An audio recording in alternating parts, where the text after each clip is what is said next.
Hello friends, good morning. This is Mahesh Shah from Surat. Welcome to my YouTube channel. This video is for Standard 10, Subject Social Science, Chapter number 14, Transportation, Communication and Trade. So friends, in this chapter we will learn about the transportation system, communication system and trade system of our country. It is basically very easy chapter, but according to board examination, one short note and map work will be asked from this chapter. That is why it is very important chapter. In this video, we will study. We start with introduction. Then after we talk about the transportation. In that we talk about roads and land transportation. Then after classification of Indian roads.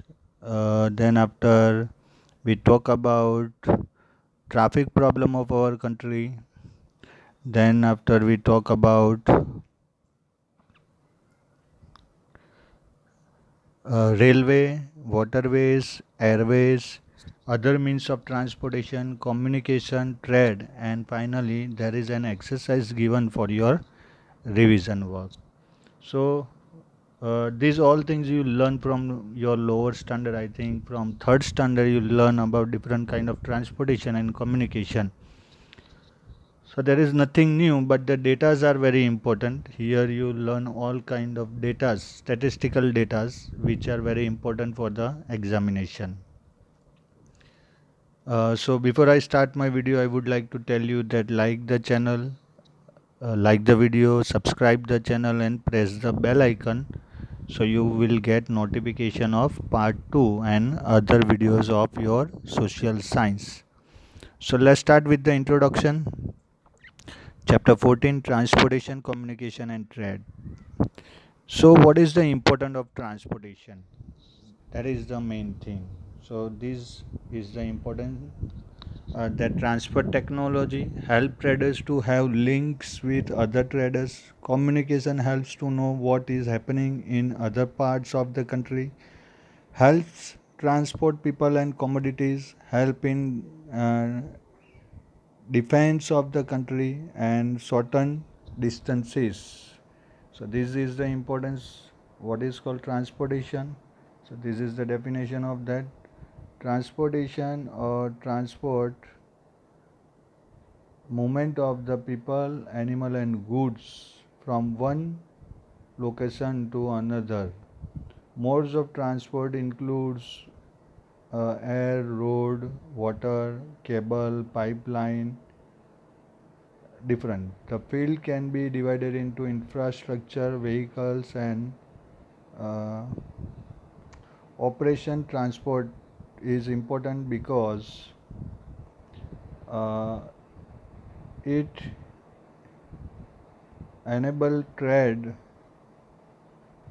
between people, which is essential for the development of the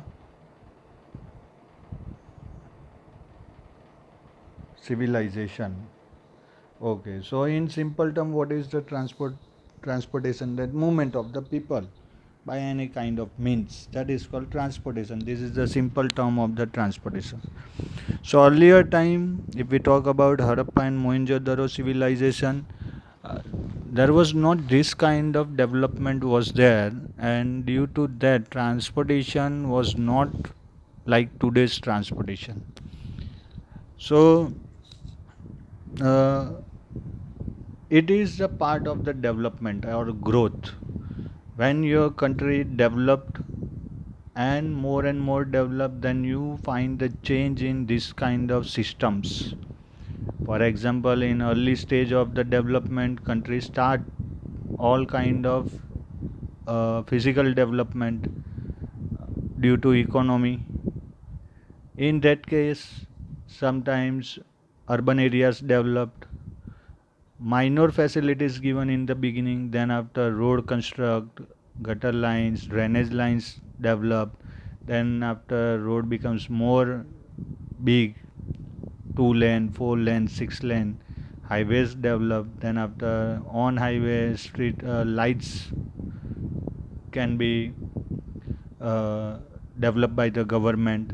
Then after CCTV camera developed. So this is the transformation of the economy in short. Here you can see that now your country is going to develop more and more. So these are the basic need. Think about that time where the Europeans came to our country. Why did they came to our country? For trade. And what they used to came to our country, the means of transport. If ships were not available at that time, then Europeans could not reach to our country, and Britishers never ruled on us. Why they need to search new route to reach India?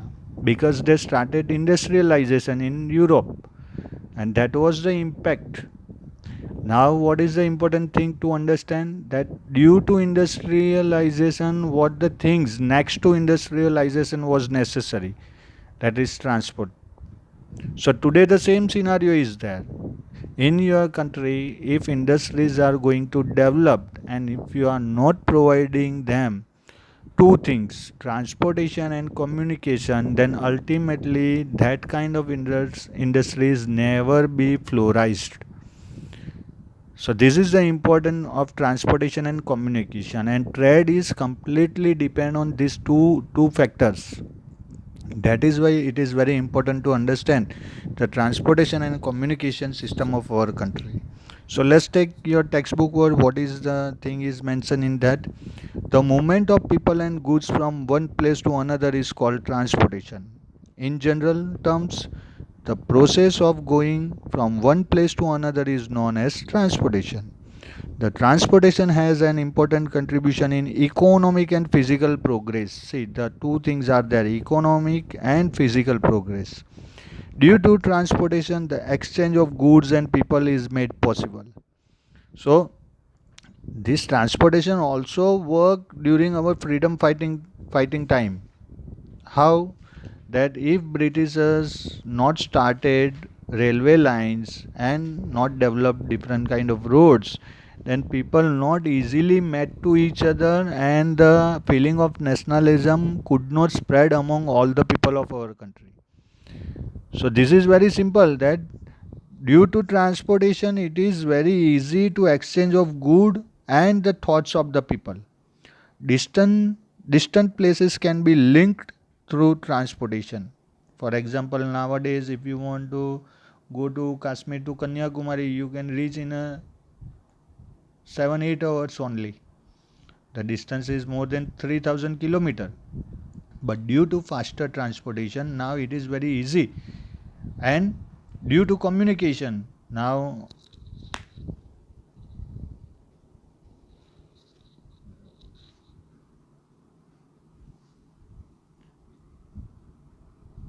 you can see if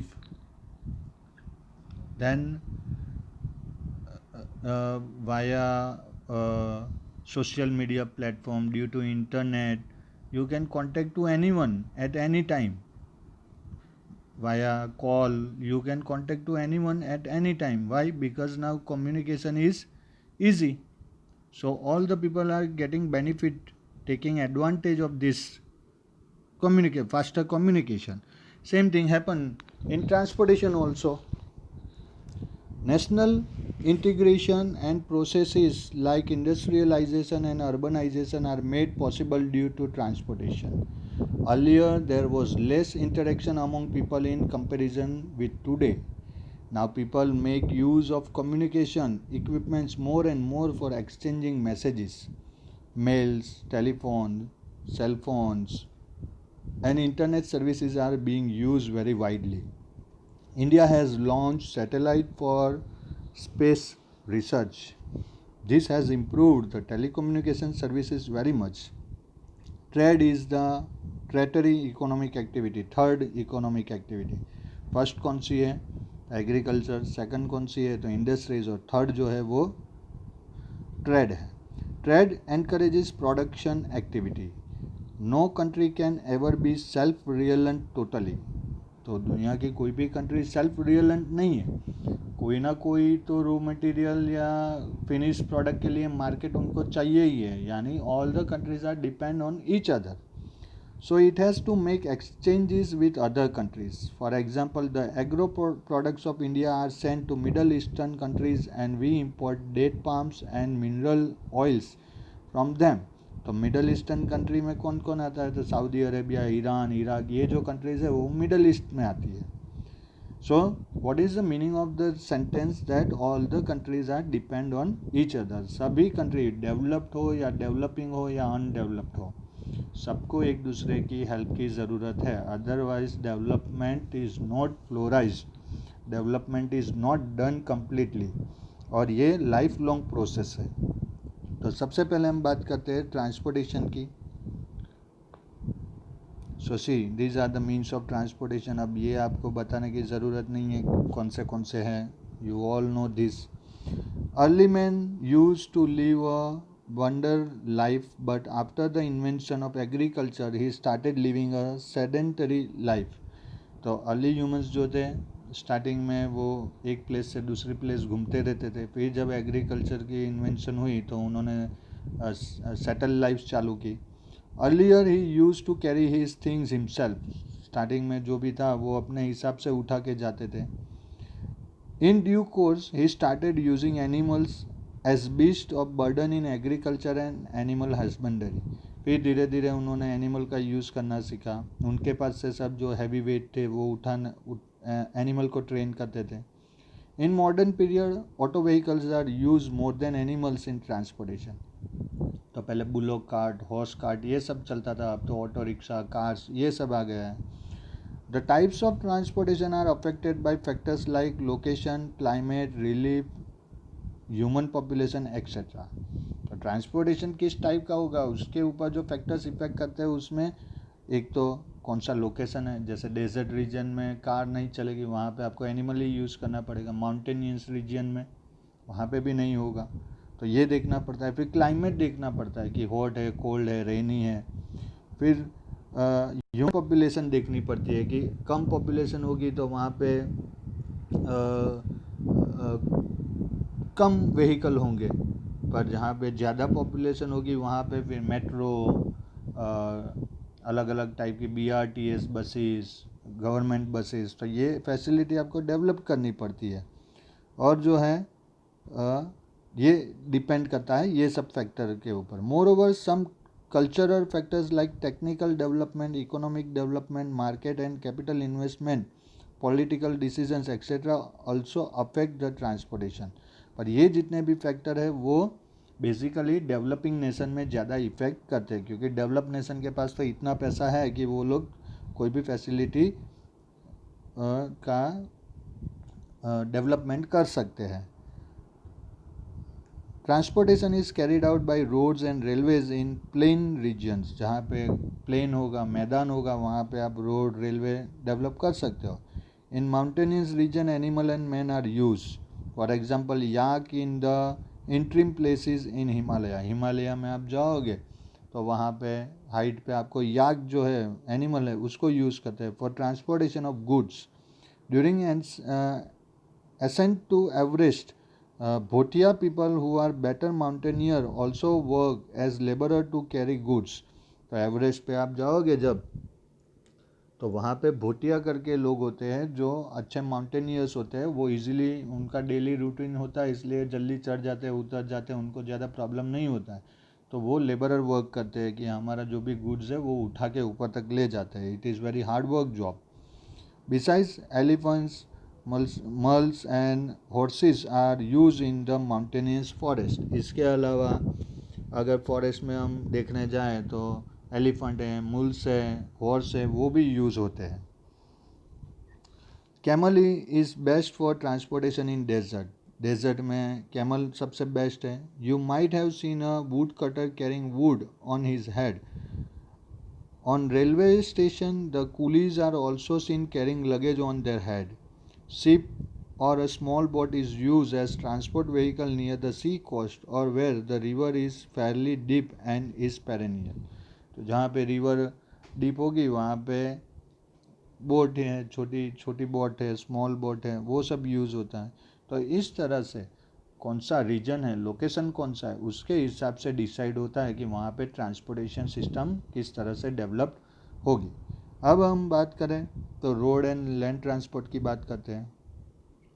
तो यहाँ पे मैंने एक diagram रखा है कि on foot 22.6% people, bicycle पे 13.1%, moped motorcycle पे 12.7%, कार्स में 2.7%, टेम्पो ऑटो रिक्शा में 3%, बसेस का यूज़ जो होता है 11.4%, train 3.5%, water transport 0.2%, any other 0.7% and no travel 30%। ये लोग इस तरह से व्हीकल अलग अलग यूज़ करते हैं।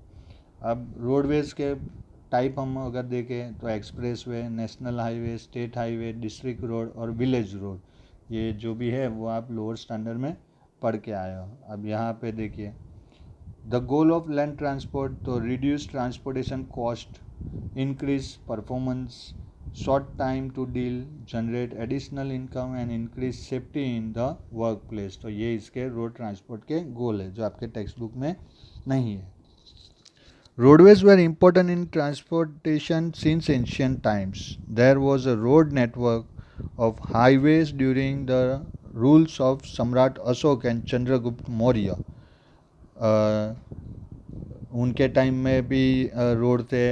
किंग हर्षवर्धन जब 600 सेंचुरी में था तो वो टाइम पे भी पाटलिपुत्र से भरूच तक का उसने हाईवे बनाया था। तो there are lots of examples of the highways in our country, so there is nothing new for us. Roads are complementary to the railways, sea routes and air routes, क्योंकि सब जगह पे रेल नेटवर्क नहीं होता है, सी root में time ज़्यादा जाता है, एयर रूट जो है वो कॉस्टली होता है। Most important characteristics of roads are the wide spread field of their services, safety of goods, saving of time and cheap and multi services. The only option to connect goods, man and the area is road, क्योंकि road जहाँ पे होगा वहाँ पे easily travelling हो सकता है, इसलिए road is the best option. The road system of India is third largest in the world. पूरे दुनिया में देखने जाए तो हमारे यहाँ पे दुनिया के थर्ड नंबर पे हैं हम, जहाँ पे रोड्स है। After United states of America and China, America और चाइना के बाद रोड सिस्टम सबसे डेवलप पूरी दुनिया में हमारी है, so we should proud on that. Roadways from about 83% है। टोटल ट्रांसपोर्टेशन को अगर बाइफरकेट करो तो रोडवेज 83% है, रेलवेज 9% है, एयरवेज 6% है, वाटरवेज जो है 2% है। टोटल नेशनल ट्रांसपोर्टेशन सिस्टम में। अब क्लासिफिकेशन ऑफ द रोड जो मैंने अभी आपको दिखाया यहाँ पे, तो classification of Indian roads are national highway, state highways, district roads, village approach road and border roads. ये 5 अलग अलग टाइप के रोड है। उसमें सबसे पहले हम बात करते हैं नेशनल हाईवेज़ की। Highways are important not only for the economic development point of view but also from the safety point. तो हाईवेज़ जो है वो इकोनॉमिक डेवलपमेंट तो ठीक है पर सेफ्टी पर्पज़ के लिए भी बहुत इम्पोर्टेंट है। जैसे अभी हमारे लद्दाख में चाइना के साथ में क्लैशेस हो रहे हैं, पर क्यों, उसका रीज़न जो है वही यही है कि हम लोग वहाँ पे रोड्स बना रहे हैं। The responsibility of the construction of these highways rest with the central government, क्योंकि नेशनल हाईवे है तो नेशनल हाईवे की रिस्पॉन्सिबिलिटी किसकी है, सेंट्रल गवर्नमेंट की। The state capitals, large industrial and commercial cities and major ports are interconnected by these highways. These roads also connect India with neighboring countries like Myanmar, Pakistan, Nepal, Bhutan, China. National Highway number 44 is the longest highway of the country and it connects Srinagar with Kanyakumari. तो ये national highway number 44 है। आप यहाँ पे देख सकते हो कि यहाँ श्रीनगर से लेके यहाँ कन्याकुमारी तक ये पूरा इतना लंबा हाईवे है।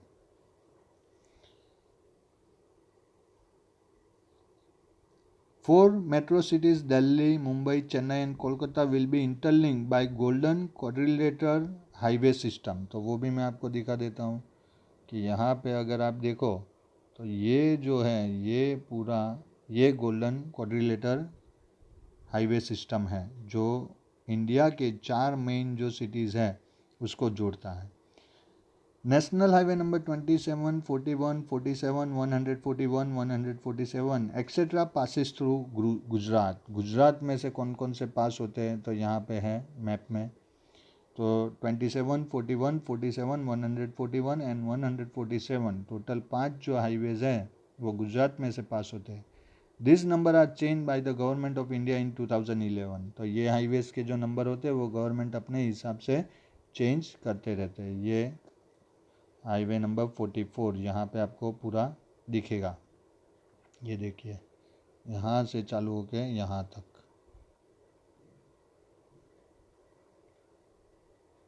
और ये पूरा road network 12 vertical north south and 15 horizontal east west grid. कितना किलोमीटर हम कवर करते हैं वो भी यहाँ पे है।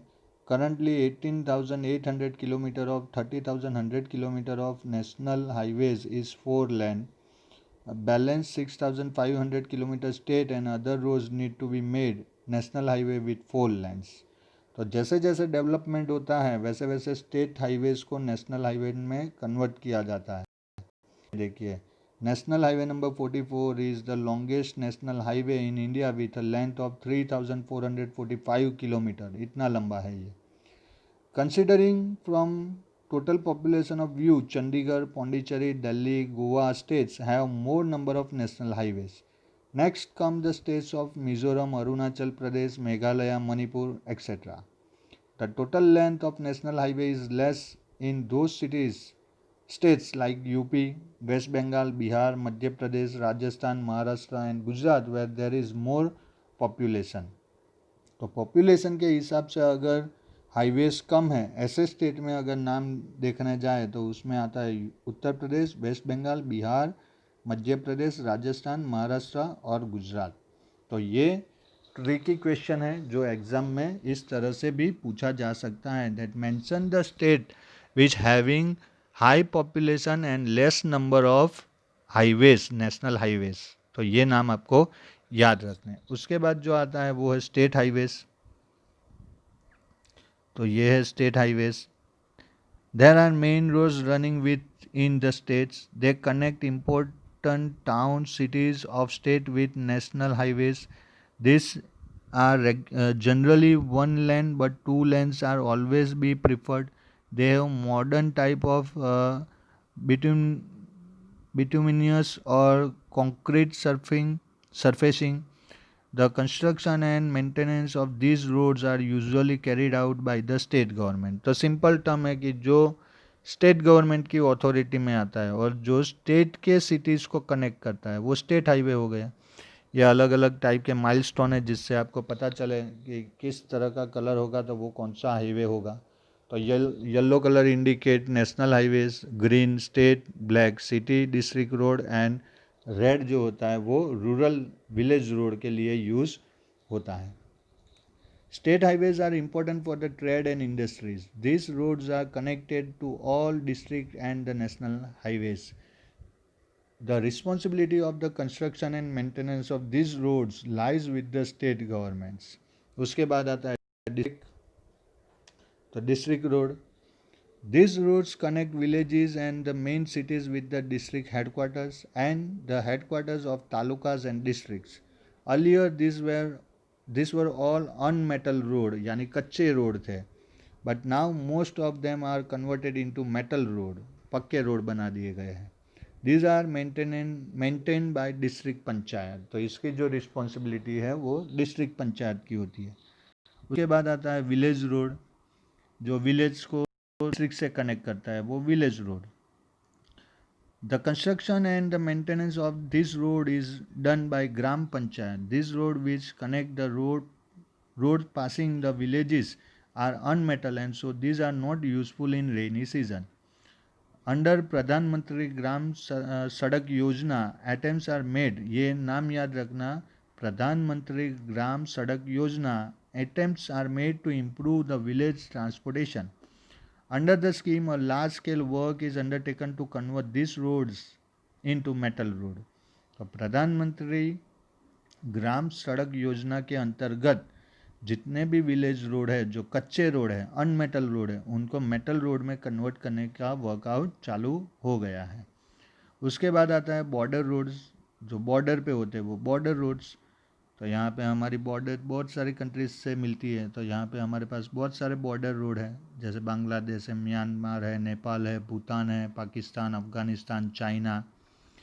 Border road organisation was establish in 1960। ये ईयर आपको याद रखना है, 1960 में बॉर्डर रोड ऑर्गेनाइजेशन एस्टेब्लिश हुई थी। This organisation constructs roads in the border area for the defense of the country and for protection. It undertakes work like construction of roads in inaccessible remote area and its maintenance to clear snow etc. तो border road जो है वो country की integrity के लिए बहुत ही important है। अभी जैसे मैंने बोला कि लद्दाख वाला हमारा इश्यू चल रहा है, उसका मेन रीज़न यही है कि चाइना को ये प्रॉब्लम है कि हम लोग बॉर्डर रीजन में रोड्स डेवलप कर रहे हैं। और ये जो गोल्डन क्वाड्रिलेटर हाईवे जो है वो यहाँ पे क्लियरली आपको दिख रहा है। ये देखिए, यहाँ पे दिल्ली, यहाँ पे मुंबई, चेन्नई और कोलकाता, ये पूरा इस तरह से क्वाड्रिलेटर बनता है। तो इससे जो टाइमिंग है वो बहुत कम हो जाने वाली है जब ये स्टार्ट हो जाएगा तब। इसके बाद एक नया टाइप है रोड का जिसको हम बोलते हैं एक्सप्रेस हाईवे। तो यहाँ पे देखिए एक्सप्रेस हाईवे के मैंने लिस्ट एक रखी है। Western freeway Mumbai, eastern freeway Mumbai, Mumbai Nashik express, Kundli Manesar Palwal express, Delhi eastern peripheral express, Pathankot Ajmer express, Ganga express, Yamuna express, Bamroli Althan express, upper Ganga canal express, Chennai port, Hungund Hospet, Hyderabad, Surathkal BC road, Raipur Baisalpur express. Total जो हमारे एक्सप्रेस वे की लेंथ है वो 2607.46 किलोमीटर की है। कौन से स्टेट में है ये भी यहाँ पे मेंशन है, ये भी यही लिस्ट है। मुंबई पुणे एक्सप्रेस महाराष्ट्र में, अहमदाबाद वडोदरा एक्सप्रेस गुजरात में, इलाहाबाद बाईपास उत्तर प्रदेश में। तो इस तरह के क्वेश्चन आपके एग्जाम में आ सकते हैं। There are suggested in third road development plan 1981 to 2001. These are used to connect the metropolitan cities like Mumbai, Delhi, Kolkata, Chennai. They have the highest design speed. They should have at least 4 lanes. उसकी लेन जो होती है वो 4 लेन होती है और उसके ऊपर स्पीड काफ़ी अच्छी होती है। वहाँ पे बीच में कहीं पे भी कोई भी जात का डिस्ट्रक्शन या तो कोई भी प्रॉब्लम हो ऐसा नहीं होता है। तो express highway, express ways are also called द्रुत गति मार्ग। Vehicles can be driven without any obstruction on this highways of 4 or 6 lanes. Over bridges are constructed along these highways wherever there is a railway crossing or a crossroad. Ahmedabad Vadodara Express Highway in Gujarat is an example of this. A toll tax has to be paid for using this highway. Roads have been constructed connecting all major ports of the nation. तो express highway use करने से timing बहुत बच जाता है, speed limit भी काफ़ी होती है और हमें ज़्यादा दिक्कत भी नहीं होती है। यहाँ पे देखिए पुणे अहमदनगर औरंगाबाद जो है वो 220 किलोमीटर का है। इंदौर मुंबई जो है वो 515, पुणे बेंगलुरु 745, वाराणसी रांची 650 किलोमीटर, खारंगपुर कोलकाता 120 किलोमीटर और चेन्नई और ट्रिची 310 किलोमीटर। तो ये हमारे इंडिया के एक्सप्रेस हाईवे है। अब ट्रैफिक प्रॉब्लम, जब ना डेवलपमेंट हुआ है तो ट्रैफिक प्रॉब्लम भी होगा। तो ये देखिए किस तरह से ट्रैफिक जाम होता है। Overbridges, bypass roads and ring roads around the cities are constructed to avoid the traffic problem in larger cities. However, the traffic problems go astray in metropolitan cities due to the increase in vehicle. तो ये जो traffic का problem है वो day by day हमारा बढ़ता जा रहा है। The urban roads connect to widen compared to the increased population and increased number of vehicles. With increasing encroachment along the road, traffic jam scenes have become very common during peak hours in cities. Peak hour यानी जो office job के लिए जाने के जो special time होता है 11 to 6, वो पीक आवर बोला जाता है. Traffic jam is also caused due to marriage processions, social processions, and other processions. In cities like Delhi, the traffic jam does not get cleared for many hours. So, those going for important work, examine passengers heading towards the railway station, airport, and patients needing immediate treatment unable to reach hospitals are put to inconvenience. तो traffic jam की वजह से बहुत सारे problem होते हैं, बहुत सारे लोगों के इम्पोर्टेंट वर्क होते हैं वो छूट जाते हैं.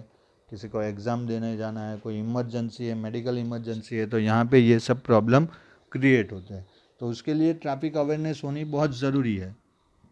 तो उसके लिए कुछ सजेशन है, जैसे आप भी कुछ अपने हिसाब से भी प्रिपेयर कर सकते हो और गवर्नमेंट को आप सजेस्ट कर सकते हो. Dedicated bus lane with high quality buses, better frequency and better operating speed. तो BRTS उसका ही एक रिजल्ट है. Control of parking through universal pay and park in parking facilities. Improvement of pedestrian facilities and introduction of skywalks and proper pedestrian footpath. Use of more public transport than private transport. There should be proper signboards at each and every junction which may help to reduce traffic. तो ये सब basic हैं features.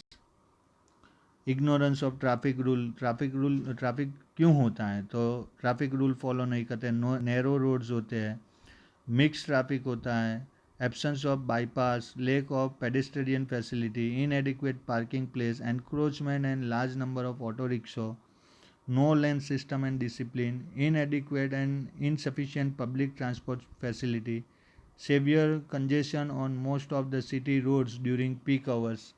और इसमें सबसे best जो है वो यही है कि हमारी अवेयरनेस कम हो रही है, क्योंकि डेवलप नेशन में आप जाके देखोगे तो वहाँ पे इतने सारे प्रॉब्लम नहीं है जितने यहाँ पे है.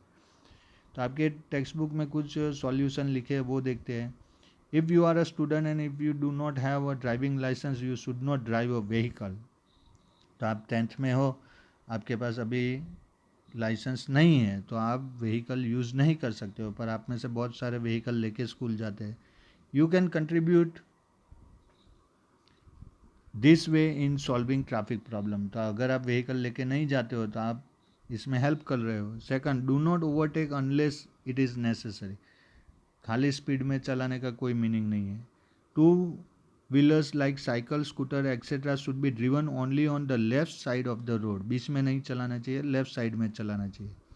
Do not use mobile phone while driving. If it is inevitable so the sides stop the vehicle on the left side of the road and then only talk in the cell phone.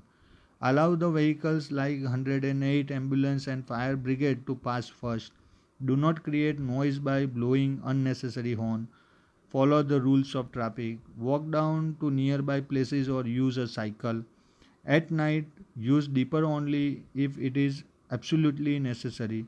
Keep safe distance between two vehicles while driving. A regular maintenance and repairing work of the vehicle should be carried out periodically. Oil change कराना है, services करानी है, वो 3-4 month में हमें एक बार कराना चाहिए. Fire extinguisher and a first aid box must be kept invariably in the vehicle. Before driving, check whether there is enough fuel, proper air pressure in the tires, and whether there is any mechanical defect in the vehicle. Also, maintain a sharp wheel in the vehicle. All passengers sitting in the vehicle must be seat belt invariably. Seat belt compulsory बांधना है. Put up a radium strip and a reflector on the rear of the vehicle without fail. The vehicle should be stopped while waiting at the railway crossing or at the other signal to save the fuel. जब भी traffic signal पे होते हो तो engine of कर देना चाहिए. The driver must know the traffic rules beforehand. Driver जो ड्राइविंग कर रहा है उसको सब रूल पता ही होने चाहिए. It is necessary for the driver to take enough sleep. Driver जो है, जो लॉन्ग ड्राइव करते हैं, उनको रेस्ट कंप्लीट मिलना चाहिए। अगर उसको रेस्ट नहीं मिला है तो फिर एक्सीडेंट होने के चांसेस है। Do not drive the vehicle on the opposite side of a one way road. Wrong direction में ना चलाए। The driver should use both the side mirror as well as the mirror in the centre. Four wheel में centre में mirror आता है तो तीनों तीन मिरर यूज़ करने चाहिए। The vehicle should be parked at a fixed place and in such a way that it must not become hindrance। Vehicle अपना इस तरह से पार्क करना चाहिए कि जिससे दूसरों को दिक्कत ना हो। The brake lights of all vehicles must be working while taking a left or right turn। The respective indicators must be used। If there is a line drawn on the state highway or a express highway, the speeding vehicles should be drive in the specific lane। The heavy vehicles should be driven on the left side of the road only। Do not uh, accommodate passenger in the heavy vehicles transporting goods। जो जो vehicle goods transport के लिए use होते हैं उसमें passenger को नहीं बिठाना चाहिए। Always keep watch on speed limit of vehicle while driving। At the time of an accident, keep your vehicle in the specific lane and cooperate in maintaining the traffic arrangement। कहीं पे road पे traffic हो गया, अगर हमें देखना है तो हमें हमारा व्हीकल अच्छे से पार्क करके देखना है, अदरवाइज़ वहाँ खड़े खड़े चालू बाइक पे देखना नहीं है। If you come across an accident on the road, immediately inform on number 108 and be helpful in taking the injured people to the suitable place get proper treatment। कहीं पे आपने एक्सीडेंट देखा तो इमीडिएटली 108 पे आप कॉल कीजिए। The two wheelers rider must wear helmet while driving. Two wheeler जो भी चलाते हैं उनको हेलमेट कंपलसरी पहनना चाहिए। Reduce the speed of the vehicle while approaching to a turn. जब आप टर्न ले रहे हो तब स्पीड एकदम से कम कर देनी चाहिए। Do not blow horn while passing through the no horn zone such as a school or hospital and maintain the speed limit। तो अगर स्कूल या हॉस्पिटल के पास से जा रहे हैं या तो जहाँ पे नो हॉर्न का बोर्ड आपको दिखाई दे वहाँ पे आपको हॉर्न नहीं बजाना चाहिए। Reduce the speed of the vehicle while approaching to a bump. जहाँ पे बीच में बम्पर आता है वहाँ पे भी आपको स्पीड कम कर देनी है, अदरवाइज़ आपका एक्सीडेंट हो सकता है, आपको चोट लग सकती है, आपकी जान जा सकती है, या आपका आपका जो व्हीकल है वो डैमेज हो सकता है। तो this are the solution of the solving the traffic problems. तो this is the thing of this chapter, this today's video। In next video we talk about railways and airways। So here if you are having any kind of problem you ask your question, and as I told you that like the video, share the video, subscribe the channel and press the bell icon. Till then stay home, stay safe, God bless you, thank you very much।